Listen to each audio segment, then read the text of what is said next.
Hello guys, Bigg Boss life story പറയുന്ന അവസരത്തിൽ Bigg Boss life story പറയില്ല, Bigg ബോസിൽ ലൈഫ് സ്റ്റോറി പറയുന്ന സമയത്ത് നൂറയുടെ ഒരു ലൈഫിലുണ്ടായ വളരെ ക്രൂരമായ അവർ പോയിട്ടുള്ള അണ്ടർഗോ ചെയ്തിട്ടുള്ള ഒരു ഇൻസിഡൻറ്റിനെ കുറിച്ച് അവിടെ പറയുന്നുണ്ടായി. അപ്പോൾ അത് ഞാൻ എന്താ വെച്ചാൽ ലൈവ് 2-3 ദിവസമായിട്ട് കാണലില്ല. ഞാൻ വ്ളോഗ് ചെയ്യാനും കുറച്ച് ലൈവ് വീഡിയോസ് ചെയ്യാനൊക്കെ വേണ്ടിയിട്ട് ഞാൻ പുറത്ത് തിരക്കിലൊക്കെ ആയിരുന്നു. പിന്നെ മഴയും നമ്മുടെ ലൈഫിൽ കുറച്ച് തിരക്കുകളും സംഗതികളൊക്കെ ആയിട്ട് ഓട്ടത്തിലായിരുന്നു. അപ്പോൾ ഞാനും 1-2 പേര് ആ ഒരു കാര്യത്തെക്കുറിച്ചിട്ട് ചെയ്ത വീഡിയോസ് ഞാൻ കണ്ടു. അപ്പോഴാണ് ഞാൻ ഇങ്ങനെ ഒരു വിഷയമുണ്ടായില്ലേന്ന്. എപ്പിസോഡിലൊന്നും കാണിച്ചതുമില്ല, ഞാൻ എപ്പിസോഡ് മാത്രമേ കാണലുണ്ടായിരുന്നുള്ളൂ കുറച്ചായിട്ട്. അപ്പോൾ സംഗതി എന്താ വെച്ചാൽ, അതായത് ലൈവിൽ കാര്യമായിട്ട് അങ്ങനെ കണ്ടൻറ്റും അല്ലെങ്കിൽ അങ്ങനെ ഒന്നും പ്രത്യേകിച്ച് എടുത്ത് പറയാൻ പാകത്തുള്ള ഒന്നും സംഭവിക്കില്ല. പിന്നെ വളരെ നെഗറ്റീവായിട്ട് തോന്നി ലൈവുകളിലൊക്കെ. അപ്പോൾ ഈ നൂറയുടേത് അത് എൻ്റെ ശ്രദ്ധയിൽപ്പെട്ടില്ല, അതുണ്ടായത്. അപ്പോൾ എനിക്കതുമായി ബന്ധപ്പെട്ടൊരു സംഗതി ചെയ്യണം എന്ന് തോന്നിയത്. അതെന്താ കാര്യം എന്ന് വെച്ചിട്ടുണ്ടെങ്കിൽ, ഇപ്പോൾ അവരുടെ ഒരു അനുഭവത്തെ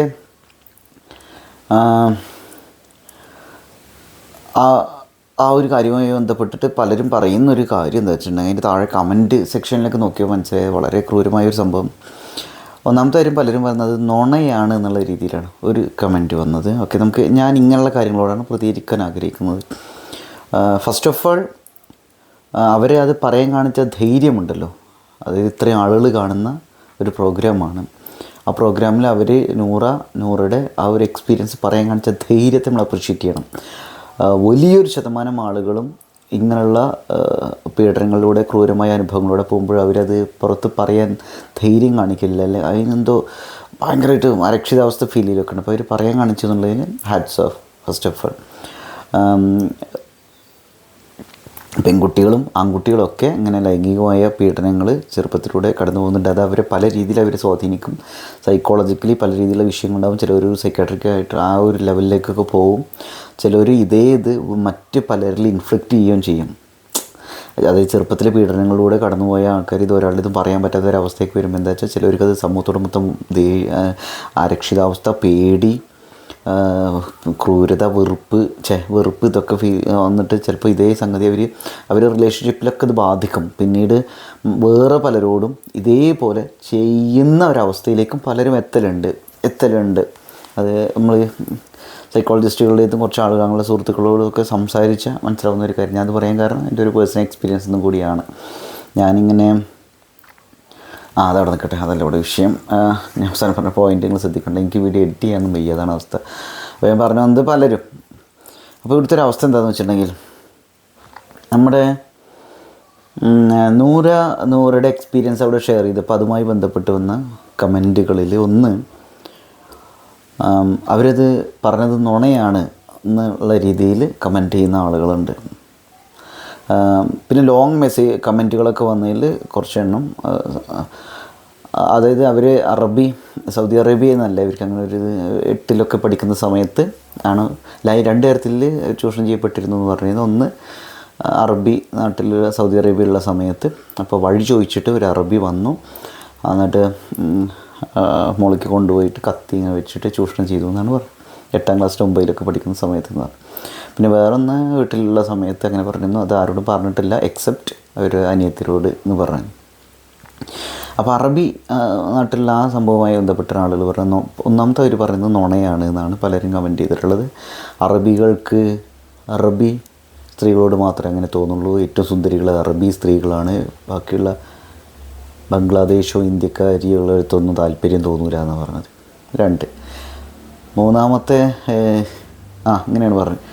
പിന്നെ പറഞ്ഞത്, വിദേശികളുടെ അടുത്ത് ഇങ്ങനെ വഴി ചോദിച്ചു എന്ന് പറയുന്നത്, ആ വഴി ചോദിക്കില്ല, അവർ വണ്ടിയിൽ നിന്ന് പുറത്തിറങ്ങലില്ല, അതും വിദേശിയായ ഒരുത്തരേത്ത് കുട്ടിരേത്ത് വഴി ചോദിച്ചു പറയുന്നത് നുണയാണ് എന്നാണ് പറയുന്നത്. ഇങ്ങനെ 3 കമൻറ്റുകളാണ്. അപ്പോൾ ഇവിടെ നമുക്ക് തുടങ്ങാം. ഒന്നാമത്തെ കാര്യം,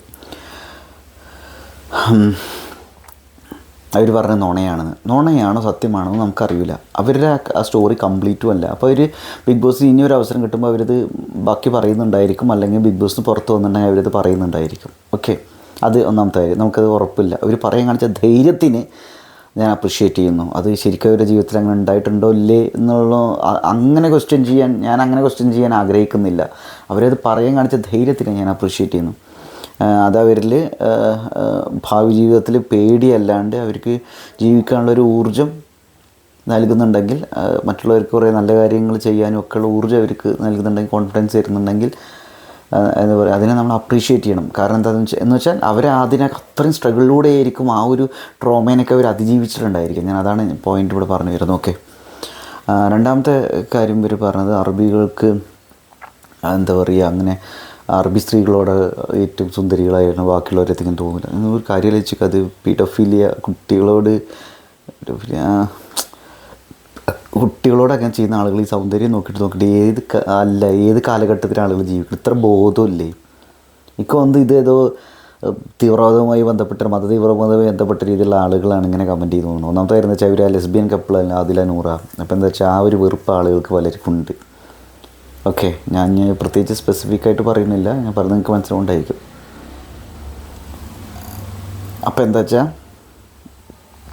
അങ്ങനെയുള്ള ആളുകൾ അവരെ മൊത്തത്തിൽ എതിർക്കുക എന്നുള്ളൊരു സംഭവം ഉണ്ടല്ലോ. ഒരു സാമൂഹികമായിട്ട് അത്രയും കോൺട്രവേഴ്ഷ്യൽ ആയിട്ടുള്ള സംഭവമായിരുന്നു ഒരു ആദില നൂറ ഒരുമിച്ചുള്ള ജീവിതം, ഒരു മാരേജ്, അങ്ങനെയുള്ള സംഗതികളൊക്കെ അല്ലേ. അപ്പോൾ ആ ഒരു ഈറയായിരിക്കും കാണിക്കണമെന്നാണ് കേസ് എനിക്ക് തോന്നുന്നത് ഇതിൽ. പിന്നെ അതിൻ്റെ വേറൊരു സംഭവം, അപ്പോൾ രണ്ടാമത്തെ പോയിൻ്റ് അങ്ങനെ. പിന്നെ അതിൽ പറഞ്ഞ് അതന്നെ പിന്നെ കത്തിയൊക്കെ കാണിച്ച് കത്തി ഇവിടെ വെച്ചിട്ടാണ് അങ്ങനെ ചെയ്തതെന്ന് പറയുന്നത്. ഇത് വീണ്ടും പറയുമ്പോഴുള്ളൊരു പ്രശ്നമുണ്ട്, പ്രതികരിക്കാണ്ടിരിക്കാനും പറ്റില്ല. അതായത് കത്തി അങ്ങനെ വെച്ചു. അപ്പോൾ ആ കുട്ടി എത്ര പേടിച്ചിട്ടുണ്ടായിരിക്കും എന്ന അവസ്ഥ എന്ന് ആലോചിച്ച് നോക്കി, എത്ര പേടിച്ചിട്ടുണ്ടായിരിക്കും. അത് വീട്ടിൽ പറയുമ്പോൾ വീട്ടുകാരുടെ ഒരു റെസ്പോൺസ്, വീട്ടുകാരെ അവരെന്തെങ്കിലും ചെയ്യുമോ, നമ്മളെന്തെങ്കിലും ചെയ്യുമോ എന്നുള്ള കുട്ടി എത്ര പേടിച്ചിട്ടുണ്ടായിരിക്കും. സംഗതി ഒന്ന് ആലോചിച്ച് നോക്കും. പിന്നെ സമൂഹം അതെങ്ങനെ എടുക്കുക എന്നൊരു സംഗതിയൊക്കെ ഉണ്ട്. ഒരു ഫ്യൂച്ചറിനെ അത് ബാധിക്കില്ല, ഇങ്ങനെയൊക്കെ ഉണ്ടാവും. പിന്നെ ചെറുപ്പത്തിൽ നമ്മൾ പല ആളുകളും ഒന്നും വേണ്ട, നമ്മൾ പല ആളുകളും പറയാം അങ്ങനെ ചെയ്തിട്ടുണ്ടെങ്കിൽ അത് അങ്ങനെ ജീവിതത്തിൽ നമുക്ക് അങ്ങനെ സംഭവിക്കും, അങ്ങനെ മറ്റുള്ളവരെ കുറിച്ച് അങ്ങനെ പറയാൻ വേണ്ട, അല്ലെങ്കിൽ അങ്ങനെ ഇങ്ങനെ മതപരമായും പല രീതിയിലുള്ള പേടികൾ, ഇൻഹിബിഷൻസൊക്കെ നമുക്ക് ഉണ്ടായിരിക്കും. അപ്പോൾ ഇങ്ങനെ ഒരു സെൻസിറ്റീവായ ഒരു കാര്യം, ഇത്രയും ബാഡായിട്ടുള്ള എക്സ്പീരിയൻസ്, ഒരു ത്രെറ്റൻ ചെയ്യപ്പെട്ട ഒരു സ്റ്റേജിലൊക്കെ ഉള്ള ഒരു സംഗതി എങ്ങനെയാണ് അവരത് പറയുക, അതൊന്ന് ആലോചിച്ച് നോക്കുക. ആ കുട്ടിയുടെ മൈൻഡ് സെറ്റ് ഒന്ന് അറിയാൻ ശ്രമിക്കുക. ഈ ഇപ്പോഴും 1-ാം നൂറ്റാണ്ടിൽ നിന്ന് പുറത്ത് വന്നിട്ടില്ലാത്ത നാറികൾ, ഈ കമൻറ്റ് ചെയ്യുന്ന ആളുകൾ എന്നാണ് ഞാൻ പറയുന്നത്, എൻ്റെ അഭിപ്രായം. പിന്നെ അടുത്ത സംഗതി പറയുന്നത്, വണ്ടിയിൽ നിന്ന് പുറത്തിറങ്ങൂല, വഴി ചോദിച്ചു, എങ്ങനെ വഴി ചോദിക്കേണ്ട കാര്യം എന്താണ്, അത് അവരൊരു ആ ചെങ്ങായി അതിന് വേണ്ടിയിട്ട് വളരെ ടാക്റ്റിക്കലി ഉപയോഗിച്ചൊരു സംഗതിയാണെങ്കിലോ, ഈ കുട്ടീനെ നന്നായിട്ട് അറിയാവുന്ന ഒരാളാണെങ്കിലോ,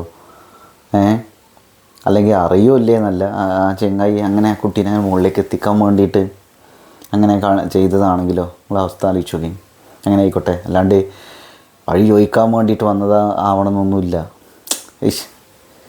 പറയുന്ന പോയിൻ്റ് മനസ്സിലാവുന്നുണ്ടോ? അപ്പോൾ ഇത് സംഭവം എന്താ വെച്ചാൽ, പൊതുവെ മലയാളികളുടെ അല്ലെങ്കിൽ പലരും ആയിരുന്നു വെച്ചാൽ, നമുക്കൊരാൾ ഇഷ്ടമല്ല എന്നുള്ളതുകൊണ്ട് അവർ പറയുന്ന കാര്യങ്ങളൊക്കെ നമ്മൾ വിശ്വസിക്കാത്ത രീതിയിലോ അല്ലെങ്കിൽ അതിന് മൊത്തം എതിർക്കുക, അങ്ങനെ ചെയ്യുന്നത് വളരെ ക്രൂരമാണ് തോന്നുന്നു കേസ്. ആണുങ്ങളെ പെണ്ണുങ്ങളൊക്കെ അവരുടേതായ ജീവിതത്തിൽ ഒരുപാട് ദുരിതങ്ങളിൽ, ലൈംഗിക പീഡനങ്ങളൊക്കെ ഏറ്റവും ഉണ്ടായിരിക്കും. ഇത് പലർക്കും ഇത് പറയാൻ പറ്റാത്ത അവസ്ഥയായിരിക്കും.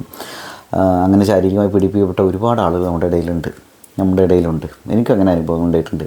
അപ്പോൾ ഇവിടുത്തെ ഒരു അവസ്ഥ എന്താ വെച്ചിട്ടുണ്ടെങ്കിൽ, ഇത് പല ആളുകളും എന്താ വെച്ചാൽ എന്തുകൊണ്ടത് അപ്പം പറയണില്ല, അല്ലെങ്കിൽ അങ്ങനെ ഒരാൾ ഇങ്ങനെ എന്നിട്ട് ആ ഒരു കാര്യം ഒരുപാട് ട്രോമയിൽ കൂടെ കടന്നു പോയിട്ട് പേടിച്ച് അങ്ങനെ ഇങ്ങനെയൊക്കെ ആയിട്ട് ഏറ്റവും അവസാനം കോൺഫിഡൻ്റ് ആയിട്ട് ഒക്കെ പറയണ്ടാവും. അപ്പോൾ പറഞ്ഞു, നീ എന്തുകൊണ്ടത് കരഞ്ഞിട്ട് ബഹളം വെച്ച് പറയണില്ല, അല്ലെങ്കിൽ എന്തുകൊണ്ട് ചിരിച്ച് സംസാരിക്കുന്നു, അല്ലെങ്കിൽ ഇങ്ങനെയുള്ള ആൾ ഇങ്ങനെയാണ് പെരുമാറുന്നുള്ള ഒരു വൃത്തികെട്ട അലമ്പ് ചിന്താഗതികൾ ഇപ്പോഴും പലർക്കും തോന്നണം.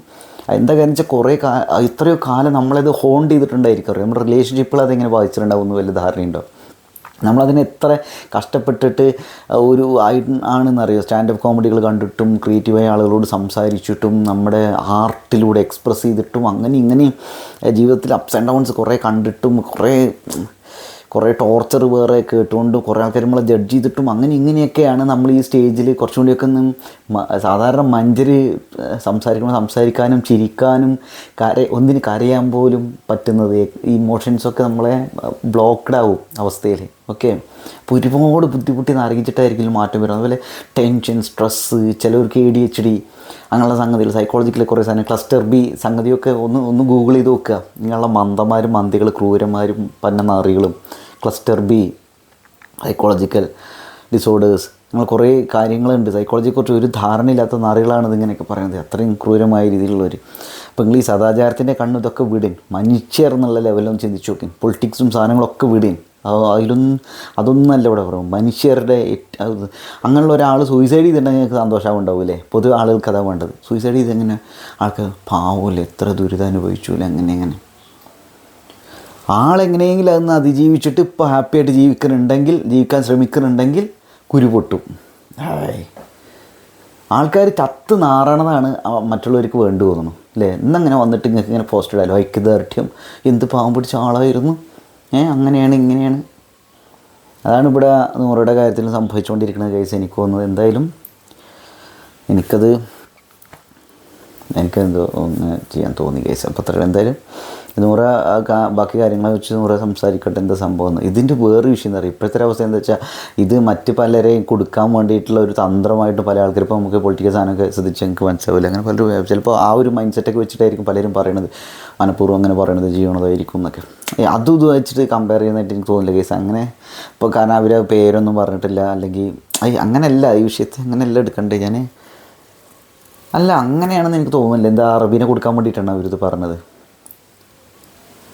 അത് ആ ചെറുപ്പത്തിലുണ്ടായ ഒരു കാര്യം, ആരോടും പറയാൻ പറ്റാത്തൊരു കാര്യം, അല്ലെങ്കിൽ അവരുടെ പാർട്ട്ണറോട് മാത്രം, അല്ലെങ്കിൽ ഒരു കസിനോട് മാത്രം, അല്ലെങ്കിൽ അനിയത്തിനടുത്ത് മാത്രം സംസാരിച്ചൊരു കാര്യം ഒരു സ്റ്റോറി പറയേണ്ട ടൈമിൽ അവരത് പറഞ്ഞു. അതിനിപ്പോൾ എന്താ പ്രശ്നം? അത് ആളുകൾക്ക് പലർക്കും പിടിക്കണില്ല. അതെന്താ ചെയ്യുക? നമ്മൾ ഈ ഇറച്ചി ഇതുകൊണ്ട് ഉണ്ടാക്കിയ മനുഷ്യർ മാത്രമല്ലല്ലോ, ഇമോഷൻസ്, ഫീലിങ്സ്, പേടികൾ, ഇങ്ങനെ കുറേ കാര്യങ്ങളുണ്ടല്ലോ അതൊക്കെ. അപ്പോൾ അവരുടെ ജീവിതമാണ്, അവരുടെ ലൈഫിൽ സംഭവിച്ച ഒരു കാര്യം എക്സ്പ്രസ് ചെയ്തു അത്രയേ ഉള്ളൂ. ബാക്കി കാര്യങ്ങളൊക്കെ അതിൻ്റെ വഴിയെ നടക്കുന്നുണ്ടായിരിക്കും ഗൈസ്. അപ്പോൾ ഇങ്ങനെ ബിഗ് ബോസിൽ കഴിഞ്ഞ സീസണിലൊക്കെ, അതിൻ്റെ അഖിൽമാരാറിൻ്റെ സീസണിലൊക്കെ ഇങ്ങനെ ഓരോരുത്തർ അവരുടെ ജീവിതത്തിൽ നടന്ന കാര്യങ്ങളൊക്കെ ഇങ്ങനെ പറയുന്നുണ്ടായിരുന്നു. പിന്നെ ഇതെന്തായിരുന്നു വെച്ചാൽ നിങ്ങൾ വേറൊരു കാര്യം വെച്ചാൽ ഇപ്പം എന്താ വെച്ചാൽ മൊത്തം ബഹളമല്ലേ ആ സോഷ്യൽ മീഡിയയിൽ ഇതൊക്കെ. അപ്പോൾ എന്താ വെച്ചാൽ ആളുകൾക്ക് ഇതൊന്നും നോക്കുമ്പോൾ എമ്പതി എന്ന് പറയുന്ന സാധനം ഇല്ല തോന്നുന്നു ആളുകൾക്ക് എമ്പതി. അവർ പിന്നെ റൈറ്റും റോങ്ങും വിധിക്കണ കുറേ ടീംസ് ഉണ്ട്. ഇത് തെറ്റ്, ഇത് ശരി, ഇയാൾ എനിക്കിഷ്ടമാണ് അതുകൊണ്ട് അയാൾ തെറ്റ് പറഞ്ഞാലും ഞാൻ ശരിയെന്നേ വാദിക്കുള്ളൂ, അംഗീകരിക്കുള്ളൂ. ഇയാൾ എനിക്കിഷ്ടമല്ല അതുകൊണ്ട് ഇയാളൊരു നല്ല കാര്യം പറഞ്ഞാലും അല്ലെങ്കിൽ ഒരു നന്മയെ വെച്ചിട്ട് അയാൾ സ്വയം എക്സ്പ്രസ് ചെയ്താലും ഞാൻ അതിനെ തിന്മയായിട്ട് കരുതുള്ളൂ എന്നുള്ള കുറേ നാറികളുണ്ട് തോന്നുന്നു. അതുപോലെ ചില മതങ്ങളുടെ പേരിലും ജാതിയുടെ പേരിലൊക്കെയുള്ള നമ്മുടെ കുറേ മുൻവിധികളും, പിന്നെ വേറെ കുറേ സംഭവം ചത്ത് കഴിഞ്ഞാൽ സ്വർഗം കിട്ടുന്നുള്ളൊക്കെ രീതിയിലുള്ള കുറേ സാധനങ്ങളൊക്കെ ആർക്കൊക്കെ ഉണ്ട് തോന്നണം. അത് പല ആളുകൾക്ക് അങ്ങനെയൊക്കെ തോന്നുന്നു. ഈ ജീവിച്ചിരിക്കുന്ന ആളുകളോട് ഇവർ എമ്പതി കാണിച്ചില്ലെങ്കിലും ചത്ത് കഴിഞ്ഞിട്ടുണ്ടെങ്കിൽ എന്തോ വലിയ സംഭവം എന്നുള്ളൊരു ഇതൊക്കെ ഉണ്ട് തോന്നണം. അപ്പോൾ ഇതിങ്ങനെയുള്ള തീവ്രവാദപരമായ ആശയങ്ങളും ഇതൊക്കെ വെച്ച് പുലർത്തുന്ന ആളുകൾ മനുഷ്യരുടെ ജീവിതത്തെ തകർക്കുന്നതായിട്ട് നമ്മൾ ഇങ്ങനെ കണ്ടുകൊണ്ടിരിക്കുന്നുണ്ട് അല്ലേ, വാർത്തകളിലും ഒക്കെ ആയിട്ട്. അപ്പോൾ വേറെ എന്താ പേര് പറയാനുള്ളത്? ഞാൻ അങ്ങനെ ഒരു പോയിൻ്റായിട്ടൊന്നല്ല പറഞ്ഞത്. അപ്പോൾ ഞാൻ പറഞ്ഞ സംഗതി എനിക്ക് മനസ്സിലാവുന്നത്. അപ്പോൾ എൻ്റെ പോയിൻ്റ് എത്രയാണ്, ഇങ്ങനെ ചൂഷണം ചെയ്യപ്പെടുന്ന, ആരോടും പറയാൻ പറ്റാത്ത, പേടിച്ച് ജീവിക്കുന്ന കുറേ ആളുകളുണ്ട്. ഒരു സ്റ്റേജ് കഴിഞ്ഞാൽ അവർ പേടി ഇതൊക്കെ മാറ്റിയിട്ട് എന്താ വെച്ചാൽ ക്രിയേറ്റീവായ എക്സ്പ്രഷനിലൂടെയും ആളുകളോട് സംസാരിച്ചു ഒരുപാട് കഷ്ടപ്പെട്ട് വിരുദ്ധനെ വെച്ച് ഉറക്കമില്ലാണ്ട് അങ്ങനെ ആരോടും പറയാൻ പറ്റാണ്ട് ഒരുപാട് നരകിച്ചിട്ടായിരിക്കും അവരിത്. റിലേഷൻഷിപ്പുകൾ കുറേ പ്രശ്നങ്ങളുണ്ടായിട്ട് ആളുകളോട് ഇടപഴകുന്ന രീതി മാറിയിട്ടും നമ്മളെ സൈക്കോ എന്നൊക്കെ ആളുകൾ പറയും, എക്സെൻട്രിക്കാണ് മോറി അങ്ങനെ. ചിലപ്പോൾ നമുക്കൊരു കൗൺസിലിങ്ങിന് പോകാനോ തെറാപ്പി എടുക്കാനോ ഒന്നും നമ്മുടെ കാശുണ്ടാവില്ല, ആരും കൊണ്ട് എത്തിക്കണ്ടാവില്ല. ഒന്നും നമ്മുടെ വീട്ടിൽ പോലും ആളുകൾ നമ്മളെ ജഡ്ജ് ചെയ്യും. അപ്പോൾ പുറത്തെ അവസ്ഥയ്ക്ക് ഒന്ന് ആലോചിച്ച് നോക്കി. അതേപോലെ നമുക്ക് കമ്മ്യൂണിക്കേറ്റ് ചെയ്യുമ്പോൾ പ്രശ്നം ഉണ്ടാവും, ബ്ലാബർ ചെയ്യും ചില സമയത്ത്. നമ്മൾ കമ്മ്യൂണിക്കേറ്റ് ചെയ്യുമ്പോൾ അവർക്ക് അതേപോലെ തന്നെ ഇരുന്ന് ചിരിക്കും, തന്നെ ഇരുന്ന് കരയും, ഇങ്ങനെ പെട്ടെന്ന് ചൂടായിട്ട് ഇങ്ങോട്ട് കരയും. അങ്ങനെയൊക്കെ പ്രശ്നങ്ങളുണ്ടാവും ഗൈസ്. ആത്മഹത്യ പ്രവണത ഉണ്ടായിരിക്കും, അങ്ങനെയൊക്കെ വിഷയങ്ങളുണ്ടായിരിക്കും. അപ്പോൾ ഞാൻ പറഞ്ഞു വരുന്നത് ബന്ധങ്ങളിൽ ഒരുപാട് പ്രശ്നമുണ്ടായിരിക്കും. അതേപോലെ അങ്ങനെ കുറേ, അതേപോലെ ചില ബന്ധങ്ങളെ നമ്മൾ സംശയിക്കും. അതായത് അവർക്ക് ശരിക്കും നമ്മൾ ഇഷ്ടമായിരിക്കും, പക്ഷെ നമ്മൾ വിചാരിക്കും പേടിക്കും. അപ്പോൾ ആ പേടിയുടെ ഇടപെടുന്നുണ്ടാവും, അത് ഒരുപാട് പ്രശ്നങ്ങളാവും. ചിലപ്പോൾ മറ്റുള്ളവരെ നമ്മൾ ഹേർട്ട് ചെയ്യും. ഇങ്ങനെയൊക്കെ കുറേ വിഷയങ്ങളുണ്ട് ഇതുമായി ബന്ധപ്പെട്ടുള്ള കാര്യങ്ങൾ. അപ്പോൾ ഇതൊക്കെ വിലയിരുത്തിക്കൊണ്ടുള്ള ഒരു അവയർനെസ്, മെൻ്റൽ ഹെൽത്ത് അവയർനെസ് മലയാളികൾക്ക് കുറവാണ് തോന്നുന്നത് കേസ് എനിക്ക്. നമ്മളിവിടെ ചെറുപ്പം മുതലേ ആളുകളെ പഠിപ്പിക്കുന്നത് നന്നായിട്ട് പഠിക്കുക, നല്ല ജോലി വാങ്ങുക, കാശുണ്ടാക്കുക, അല്ലെങ്കിൽ ബിസിനസ് ചെയ്യുക, കാശുണ്ടാക്കുന്ന എല്ലാമായി ആളുകളുടെ മുന്നിൽ ഇങ്ങനെ കാണിക്കുക എന്നിട്ടില്ല സംഭവം. സായിപ്പുകളെയൊക്കെ നമുക്ക് ഒരു റെസ്പെക്റ്റ് ഇല്ല. ഇനി അവരെ കാശ് കണ്ടിട്ട് നമുക്ക് എന്ത് വലിയ സംഭവം തോന്നുന്നു, ഫെയിം അല്ലേ, തൊലിവെളുപ്പും കണ്ടിട്ട്. അവരും എൻ്റെ ഹെൽത്തിന് ഒരുപാട് പ്രാധാന്യം കൊടുക്കുന്നുണ്ട്. കേരളത്തിൽ മലയാളികൾക്കിടയിൽ ഇത് വളരെ കുറവാണ് തോന്നുന്നു. എന്നതിനൊക്കെ മാറ്റം വരിക എന്നറിയില്ല. അങ്ങനെ മെൻ്റൽ ഹെൽത്തിന്, ഇമോഷണൽ ഹെൽത്തിനൊക്കെ പ്രാധാന്യം കൊടുക്കുന്ന, നമ്മുടെ അക്കാഡമിക്സിലൊക്കെ ഇതിനൊക്കെ ഒരു പ്രാധാന്യം കൊടുക്കുന്ന ഒരു ലോകമായിട്ട് മലയാള സമൂഹം മാറുകയാണെങ്കിൽ വലിയ മാറ്റങ്ങൾ ഇവിടെ സംഭവിക്കും തോന്നുന്നു ഗൈസ്. കുറച്ചും കൂടിയൊക്കെ വെൽനെസ് പ്രോജക്റ്റുകൾക്ക് പ്രാധാന്യം കൊടുക്കുകയാണെങ്കിൽ, കുറച്ചും കൂടിയൊക്കെ സ്വയം ആളുകൾക്ക് എക്സ്പ്രസ് ചെയ്യാനുള്ള അവന്യൂസ് ഇവിടെ ഉണ്ടെങ്കിൽ, ചേർത്ത് പിടിക്കപ്പെടുന്ന ഒരു അന്തരീക്ഷം ഇവിടെ ഉണ്ടെങ്കിൽ കുറച്ചുകൂടി അടിപൊളിയാവും തോന്നുന്നു കേസ്. ഞാൻ പറഞ്ഞു ചുമ്മാ രണ്ടുപേര് ഭയങ്കര ഇഷ്ടമായിരുന്നു, തേച്ച് പോയിട്ട് തന്നെ മറ്റാൾ പീഡിപ്പിച്ച് കൊണ്ട് കേസ് കൊടുക്കുക, അങ്ങനെയുള്ള ഏർപ്പാടുകളല്ല ഞാൻ പറഞ്ഞു വരുന്നത്. ഇങ്ങനെ ആരോടും പറയാൻ പറ്റാണ്ട് ദുരിതമനുഭവിക്കുന്ന ആളുകളുണ്ട്, അവരെ കേൾക്കാൻ ആരെങ്കിലും തയ്യാറാവുക, ആ ഒരു അവസ്ഥ ഉണ്ടെങ്കിൽ ആളുകൾ അവരെ കാര്യങ്ങളൊക്കെ ഇങ്ങനെ എക്സ്പ്രസ് ചെയ്യാനുള്ള ഒരു ഇത് കാണിക്കുന്നു. അല്ലെങ്കിൽ നിങ്ങളൊന്ന് കാര്യം വെച്ചൊക്കെ ഇവർ മറ്റുള്ളവരെ ഹേർട്ട് ചെയ്യുന്ന ഒരവസ്ഥ ഉണ്ടായിരിക്കും, അല്ലെങ്കിൽ സൂയിസൈഡ് ചെയ്യുന്ന ഒരവസ്ഥ ഉണ്ടായിരിക്കും. അവർ സൈക്കോകളായിട്ട് തെണ്ടിത്തിന് പോലെ പ്രാന്തത്തികളെ പോലെ ഈ ലോകത്ത് നേരിടേണ്ട അവസ്ഥ ഉണ്ടായിരിക്കും. അവരെന്നിട്ട് ആൾക്കാർ കല്ലെറിഞ്ഞ് കൊല്ലുന്ന ഒരു അവസ്ഥ വരെ വരുന്നുണ്ട്. അങ്ങനെയൊക്കെ ലൈഫ് മാറും ഇങ്ങനെ ട്രോമ അനുഭവിക്കുന്ന ആളുകൾ. അപ്പോൾ ഇങ്ങനെ പറയാനും കേൾക്കാനും പറ്റാത്ത ഒരുപാട് ഇത് ദുരിതം അനുഭവിക്കുന്ന ആണുങ്ങളുടെ അവസ്ഥ വലിയ പരിതാപകരമായിട്ട് വേറൊരു സംഗതി തോന്നുന്നുണ്ട്. ആണുങ്ങളും പെണ്ണുങ്ങളും എല്ലാവരുടെയും അവസ്ഥ ഇങ്ങനെയൊക്കെ തന്നെ, ഏത് ജെൻഡറായാലും. ഓക്കെ, അപ്പോൾ വേറെ എന്താ ഇനി പറഞ്ഞത് ഇനി കേൾക്കണില്ല. അപ്പോൾ ഗൈസ് ബൈ. ഓക്കെ, അടുത്ത വീഡിയോയിൽ കാണാം.